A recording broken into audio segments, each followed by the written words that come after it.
In understanding why L68Q variations of the cystatin C protein are unable to bind to cysteine proteases at the active sites and inhibit the functionality,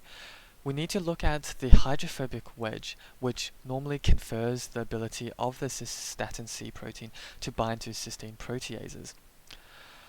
Under normal conditions, a cystatin C protein should have the L2, L1 beta hairpin loops as well as an N-terminus. However, in the dimerized form of the L68Q variant of cystatin C, which is denoted in gray here, we lack the L1 beta hairpin loop. The L2 beta hairpin loop is present in cystatin protein 2, and the N-terminus is still present, albeit contributed by the cystatin protein 1 through domain swapping. However, the issue arises when we try to find the L1 hairpin loop within cystatin protein 2, which does not exist because it has undergone partial unfolding to facilitate the domain swapping, which was the only way which the cystatin C protein could still maintain in a 3D folded form after the destabilization caused by the point mutation of leucine into glutamine amino acids.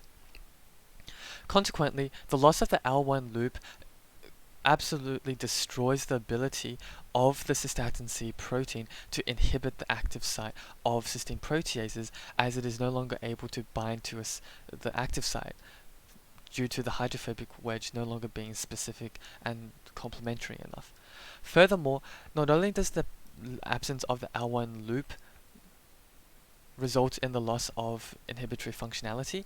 the position where the L1 loop was meant to occupy is now taken up by the other subunit of the dimer, cystatin protein 1. The large size of this subunit means that it is physically incapable